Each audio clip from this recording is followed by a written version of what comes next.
The Senate Committee on Public Safety will come to order. This is the first of 4 hearings the committee will have to consider Senate bills that were introduced this year. Today, we have only 4 items on the agenda. 1 is on consent. However, the following 3 hearings will be much larger with at least 20 bills on each calendar. So we will probably start at about 9 o'clock for those hearings, and we may have to continue beyond noon if there are additional bills that we need to hear. Today,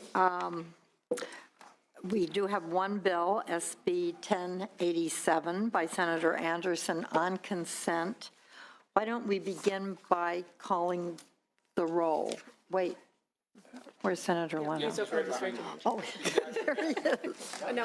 Yeah, we have a quorum. So would the secretary please call the roll? Hancock. Here. Hancock here. Anderson. Here. Anderson here. Glazer. Here. Glazer here. Leno. Here. Leno here. Liu. Monning. Stone. Stone here. Yeah. Thank you. Is there a motion on the consent calendar?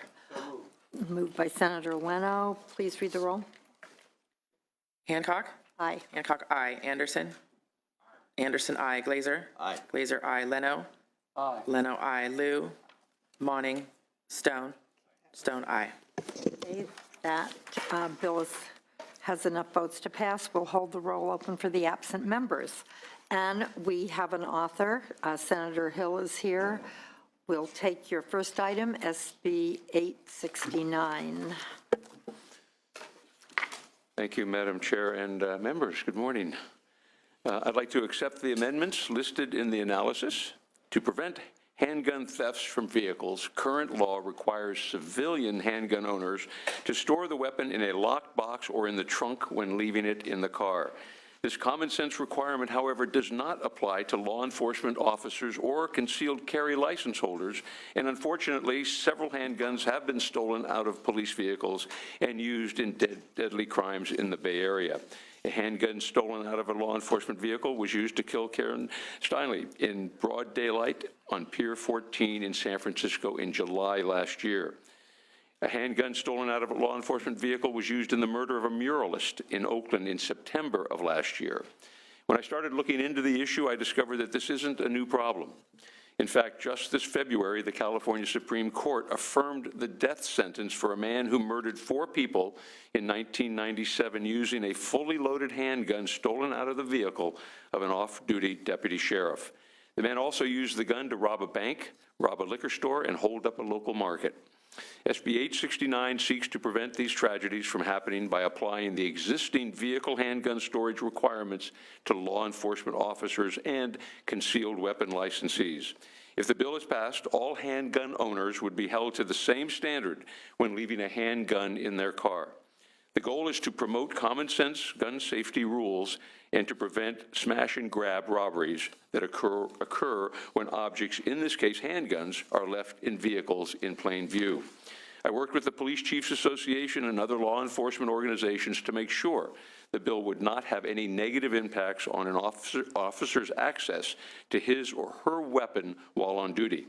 The bill is supported by the Brady Campaign, the Association of California Highway Patrolmen, and the Center to Prevent Gun Violence. In closing, I'd like to recognize that there may be concern as to whether or not the bill applies to FedEx or UPS drivers transporting legally sold handguns, licensed hunters and fishermen when driving to a hunting or fishing spot, gun club members when driving to a shooting range, and active military members on military bases. State law does not apply on military bases, and I'm happy to work with the committee and legislative council to clarify this if it's a concern.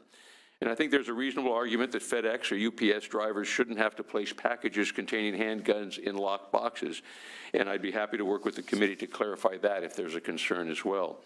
However, if a person is transporting a handgun to a shooting range or a hunting spot and leaves the handgun unattended in his or her car, there's no reason why they shouldn't be subject to the vehicle storage requirement that civilian gun owners are already subject to.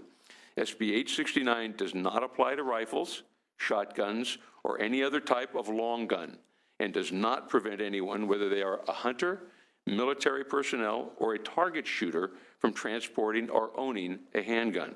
It only applies to handguns left unattended in vehicles. With that, I want to thank the committee for their indulgence and respectfully ask for an aye vote. Thank you. Are there speakers in support of the bill? My name is Thank you. My name is Nick Wilcox on behalf of the California chapters of the Brady Campaign to Prevent Gun Violence, and we're strongly in support of this common sense measure. Thank you. Thank you. My name is Ari Freilich on behalf of the Law Center to Prevent Gun Violence. I strongly urge you to support this measure. Thank you. Are there speakers in opposition to the bill?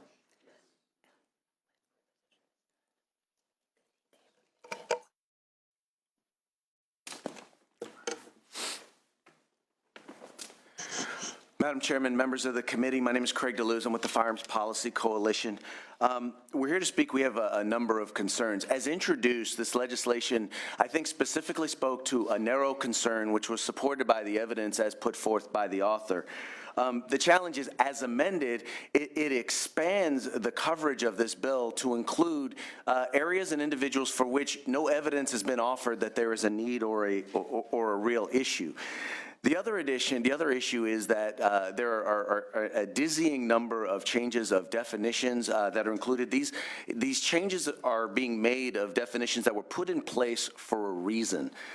Our concern is that by changing these definitions and the dizzying number of cross-references that are in this legislation, our concern is that this measure is just not ready to move forward at this time, and we believe that because of these significant changes, the bill ought to be held in committee, reanalyzed, and give, I think, folks on all sides an opportunity to actually chime in on the legislation as it's currently drafted. Thank you.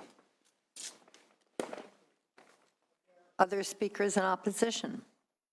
Seeing and hearing none, are there questions or comments from members of the committee? Senator Anderson. Senator, do police chiefs and sheriffs have the ability to do this administratively with their officers? They do have the ability to do it with their officers, but they have had those policies in place for many years in some cases, and it didn't seem to work successfully. Thank you. Thank you. Well, if there are no other questions or comments, would you like to close? The bill has been moved by Senator Leno, but would you like to close? And you could ask. Respectfully ask for an aye vote, members. Thank you. Okay, thank you. Yeah, I would note that I actually think this is overdue, given some of the situations we've seen in the last year or so. And we do have very complex and overlapping laws, and perhaps at some point we will get them all rationalized into one part of the code. But I think this is a step forward at this time. So please read the roll. Hancock? Aye. Hancock, aye. Anderson? No. Anderson, no. Glazer? Aye. Glazer, aye. Leno? Aye. Leno, aye. Liu? Liu, aye. Monning? Stone? Stone, no. We'll hold the roll open for the absent members. Senator Hill. Thank you. 1046. Thank you very much, Madam Chair. Members, once every 2 minutes, a person is injured in a drunk driving crash in the United States. Once every hour, someone dies from a drunk driver. In California, each year, over 1,000 people die from drunk drivers. 1,000 people, that's 1,000 families affected. That's 1,000 children who may not be and see their father again. And more than 20,000 are injured in every year in California. Our current system of suspending someone's license and hoping they don't drive drunk just isn't working. Over half of DUI offenders drive illegally after their arrest or don't complete treatment programs to get their licenses reinstated. According to the DMV's 2012 report identifying barriers to driving privilege reinstatement among California DUI offenders, only about 54% of eligible first offenders and 36% of eligible second offenders had fully reinstated their driving privileges 3.8 to 4.8 years after their arrest. And repeat DUI offenders keep reoffending. They account for about 1/3 of annual DUI convictions. Technology exists to prevent DUI offenders from getting behind the wheel and drinking and driving. The Centers for Disease Control and Prevention and the National Transportation Safety Board recommend ignition interlock devices because in 25 states, they've been shown to reduce recidivism by over 60%. Mothers Against Drunk Driving just released a report finding that ignition interlock devices in California have prevented over 1 million instances of drinking and driving since the state's pilot program began in 2010. It's time to expand the state's 4-county pilot program so all Californians can benefit from safer roadways. Senate Bill 1046 will require all DUI offenders to install ignition interlock devices. 6 months for first-time offenders, 1 year for second offenses, 2 years for third offenses, and 3 years for fourth and subsequent offenses. The National Transportation Safety Board supports my legislation, saying, quote, research evaluation of ignition interlock programs over the last 2 decades has found that ignition interlock devices are effective in reducing recidivism among DWI offenders, sometimes by as much as 62 to 75%. SB 1064 significantly upgrades California's ignition interlock law by mandating devices for all offenders, providing your state another excellent step toward reducing crashes, injuries, and deaths involving alcohol-impaired drivers. The U.S. Centers for Disease and Prevention reviewed 15 studies on the effectiveness of ignition interlock devices at reducing DUI recidivism, concluding, quote, rearrest rates for alcohol-impaired driving decreased by a median of 67% relative to comparison groups. The CDC recommends ignition interlock devices for everyone convicted of DWI, even for first offenders. Studies show that average offender has driven drunk over 80 times before their first arrest. The National Highway Traffic Safety Administration released their IID report in 2014, finding that, and I quote, the cost of an interlock sanction is less than incarceration, vehicle impoundment, or other monitoring devices such as alcohol monitoring bracelets. And a majority of offenders surveyed believe ignition interlock sanctions to be fair and reduce driving after drinking. Family members believe that ignition interlocks provided a level of reassurance that an offender was not driving while impaired and reported a generally positive experience and impact on the offender's drinking habits. Ignition interlocks, when appropriately used, prevent alcohol-impaired driving by DWI offenders, resulting in increased safety for all roadway users. Now, when the DMV report comes out, I'm happy to incorporate recommendations into this bill. But here's what we know. We know that jurisdictions from each of the pilot counties support this bill. LA City Attorney Mike Fuhrer, Alameda District Attorney Nancy O'Malley, Sacramento County Deputy Sheriff's Association, the Tulare County Supervisor. More counties throughout the state want to participate. San Diego County wants this bill to be signed so they can make their local streets safer, in addition to the Association of Orange County Deputy Sheriffs and the San Francisco Police Chief. A separate report was released a few months ago showing that California's pilot program went into effect. Since that program went into effect, IIDs have stopped people from drinking and driving in this state over 1 million times.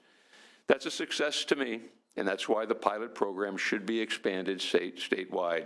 The bill is supported by John Muir Health, auto insurer, AAA, local governments, and the law enforcement community. I have a number of witnesses, Madam Chair, and thank you for allowing me that opportunity.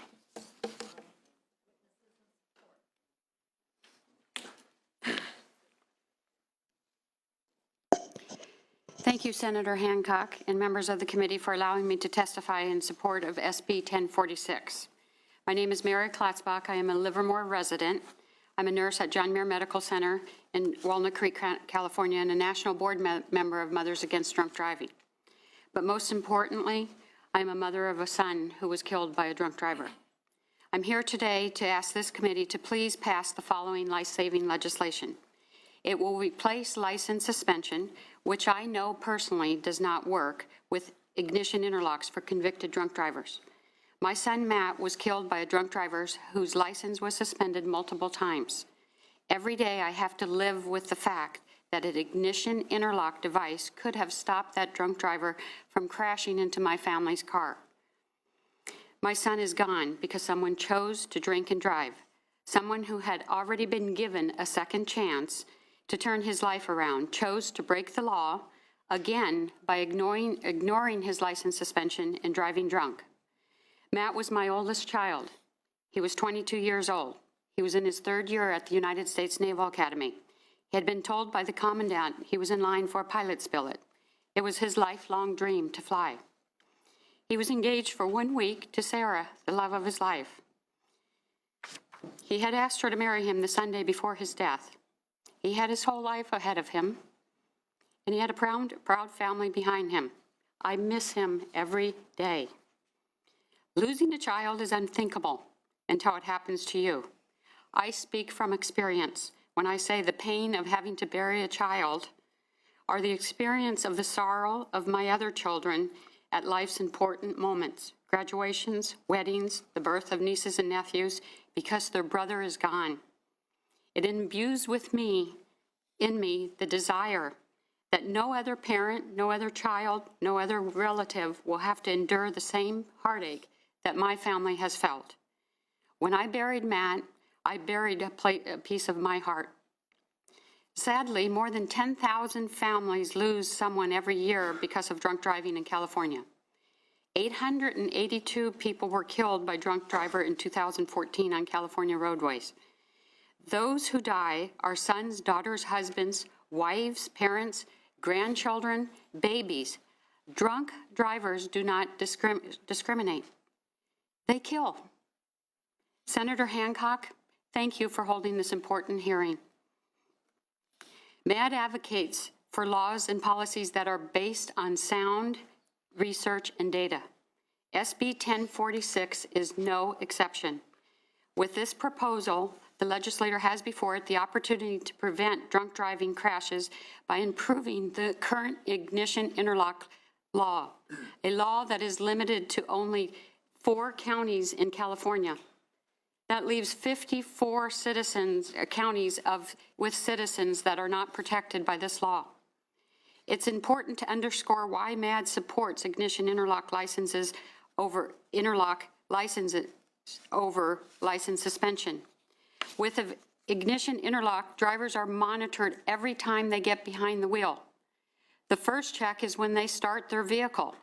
If they have alcohol on their breath, the car won't start. The next check comes with the rolling retests that occur to make sure the driver is sober when he's driving and the car is moving. And the third check comes with the monthly maintenance checks. Interlocks also have cameras to verify that the device is being used by the person it was assigned to. The devices are set to identify a pattern of breathing unique to the user, which makes it difficult to trick the system. I put an interlock device in my car when I first started coming to Sacramento in 2008. It's still in my car.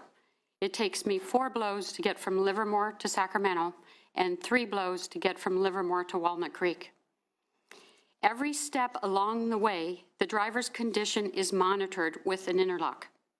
We cannot say the same thing about hardship licenses or suspensions. In fact, we know that 50 to 75% of all convicted drunk drivers will continue to drive even on a suspended license. That's what happened to us that night. And we also know that the average drunk driving offenders have offended or driven 80 times prior to being convicted. Those numbers alone are strong argument for using the best technology available to stop repeat offenses and more tragedy on our roadways. Ignition interlocks save lives. 25 states have legislation similar to SB 1046. States like Arizona and West Virginia reduced drunk driving by 40% after passing similar legislation. SB 1046 gives drunk drivers the opportunity to get back to their daily life, to providing for their family, providing that they do not operate that vehicle drunk or impaired. The drunk driver pays for the device at the cost of approximately $2.50 a day. Some say that they want license suspension as it's needed for a harsh punishment for the offender. I ask you, who was punished July 29, 2001? The offender or my family? I'm asking you to please advance SB 1046. It is time to expand the use of ignition and lock for all drunk drivers to move toward the elimination of this senseless, 100% preventable crime on California roadways.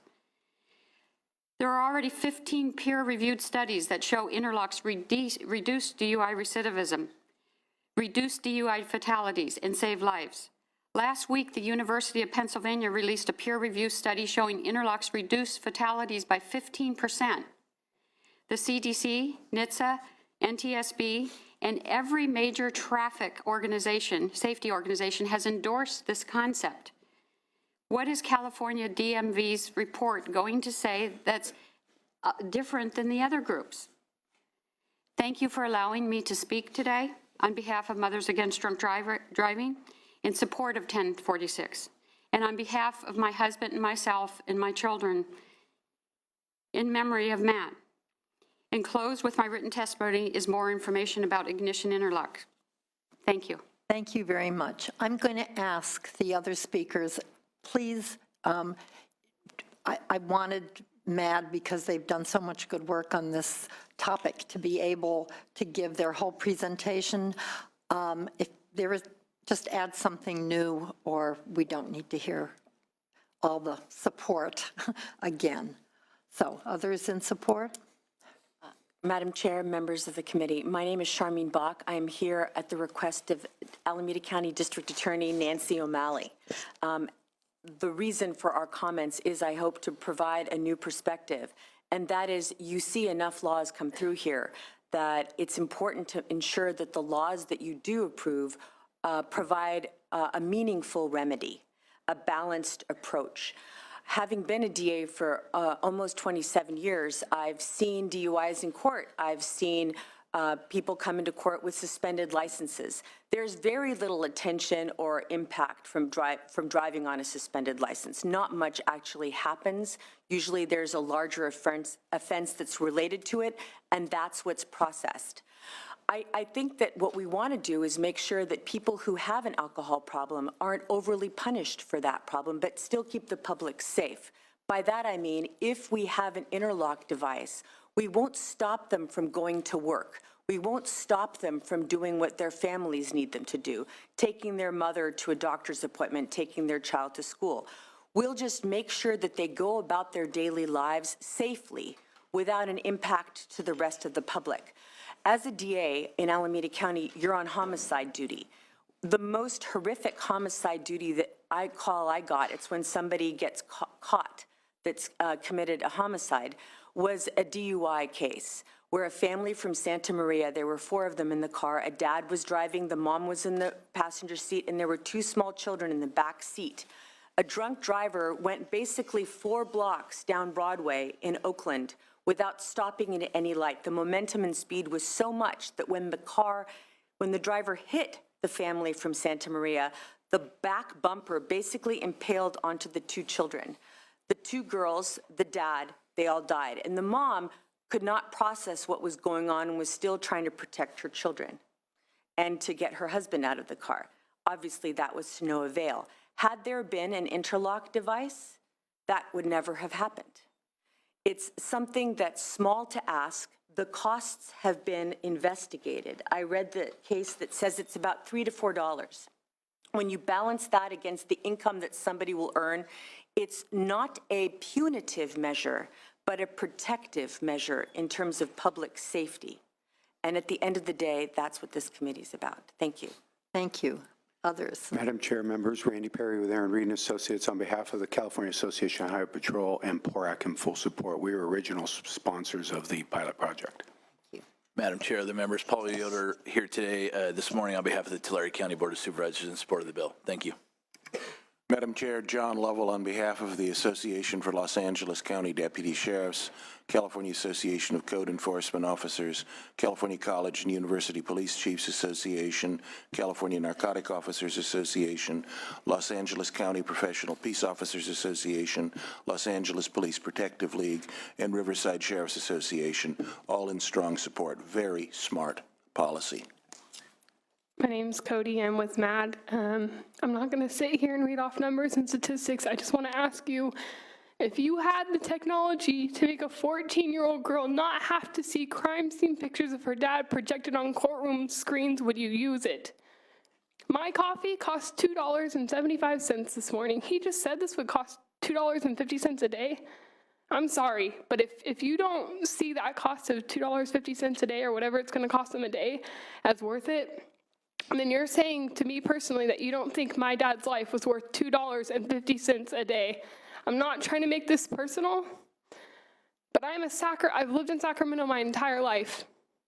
At the age of 14, my dad was driving home from Elk Grove from work, and he was hit by a fifth offender drunk driver. This isn't, if you're looking at this paper and you're trying to figure out whether to pass this, if you're looking at it as a paper or a bill, then yes, it is a bill, but it is more than that. It's your sister, it's your brother, it's your aunt, it's your uncle, it's my father. And so that's all I really need to say, but this isn't just a bill, this is lives. Thank you. Thank you. Thank you very, very much. I mean, everyone who shared their personal stories. Are there others in support of the bill? Yes, Madam Chair, members of the committee, Tim Chang with the Auto Club of Southern California in strong support of the bill. Madam Chair, members, Mike Carpenter on behalf of AAA of Northern California in strong support. Madam Chair, members, Christopher Castrillo on behalf of Los Angeles City Attorney Mike Fuhrer in support. Jim Gross on behalf of the County of San Diego in support. Jonathan Feldman on behalf of the California Police Chiefs Association in support. Dawn Kepke on behalf of Crime Victims United, also in support. Madam Chairman, Michael Gunning, Personal Insurance Federation of California, we're here in support as well. Howard Posner, retired Chief Consultant, Assembly Transportation Committee, here representing myself in support. Madam Chair and Senators, Patrick Boyd, Chief Probation Officer, retired from San Francisco. We can reduce these tragedies. This is a common sense preventive measure that has been proven effective. I strongly support you to move the bill on and for all of you to do everything you can to see that it is put into law. Thank you.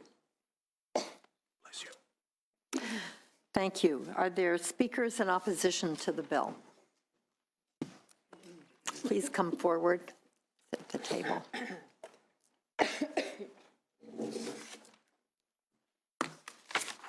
Good morning, Madam Chair, members of the committee. Ignacio Hernandez on behalf of the California Attorneys for Criminal Justice. Let me start by saying that I am in some ways conflicted on coming and testifying today. On the one hand, on a personal and also professional level, completely understand and the tragedies that have occurred and continue to occur. Completely understand the need and desire to address those, and recognize the courage it took for some of the witnesses to come and testify about the tragedies. On the other hand, we have, the California Attorneys for Criminal Justice have been engaged in the policy discussion for a number of years, even before the pilot project was adopted. And I think on a policy level, there are some concerns that I hope, even though I expect this bill to pass today, I do hope that you take a look at. The first is that the real question as a policy is whether or not you want to remove judicial discretion. Because let me be very clear, interlock devices are already part of the law in every county in California and have been for quite a while. The way it has worked outside of this pilot project and up until the pilot project is that judges could look on a case-by-case basis and determine whether or not an interlock device should be required to be installed based on the facts of the individual case, based on the circumstances of the individual and the risk that that individual poses. So the choice you have really is not whether or not interlock devices should be part of California law. The choice is whether or not you're going to take the discretion away in 54 more counties for judges. The pilot project was premised that somehow judges were not doing their job. They were not properly making those decisions in the cases. And the DMV statistics show that less than 5% of first-time offenders reoffend within the first year. The rate of judges imposing interlock devices for first-time offenders was roughly about that same percentage. So there was a reason why, I mean, it seemed to be that the facts seemed to justify why judges were exercising their discretion at that rate. The other thing that DMV statistics do show is that DUI offenses with injury have been declining for more than a decade and continue to decline. Now, that doesn't mean to any way take away from the tragedies that have occurred, but statistically speaking, they're going down. So we have to try to understand why that is. Here's what the other thing you have to keep in mind when it comes to discretion. DUI offenses occur and are committed by a wide universe of individuals, more so than any other crime. You have folks who make a mistake and are 0.10, they had an extra glass of wine at a reception, and you have the alcoholics, and you have everyone in between. Okay, and I've been looking at this issue for many, many years, and I've said it every time I've testified. We need to do everything we can to look at those individuals, especially the ones that actually are alcoholics or have alcohol problem. We don't put enough funding into it. We don't do, and there's nothing even in this bill to address that. And we already know that close to 50% of individuals who are arrested for DUI are Latino, well above the population. We need to address the chronic alcohol abusers. And that's really what the judges look for in their cases. There's somebody who's not just made a mistake one day and was 0.10 because they had an extra glass of wine at a reception, but folks that demonstrate an alcohol problem. That's where the judges try to focus this, because interlock devices are not perfect. The second thing is that we're asking for an exponential increase in this industry with no additional oversight of ignition IID installers. Okay? We have state entities that are supposed to be looking at this industry, and when you go from a small percentage to every DUI offense, we need to have similar oversight of the industry. We need to look at what they're doing. We've been hearing stories of individuals who've had problems getting the IID installed. And of course, these are just anecdotal. We need an actual thorough review before we hand this industry a boon. I mean, if you want to invest in an industry, if this bill passes, the amount of money that's going to go into the IID installation industry is going to be huge. Now, what we ask is that we know the formal DMV study is going to come out later on, but we know that DMV has already shown that there has not been a correlated decrease in the offenses since in the four county pilot areas. So you have to look what statistics are showing. The other thing is we need to start treating folks who have alcohol problem with what they have, a disease.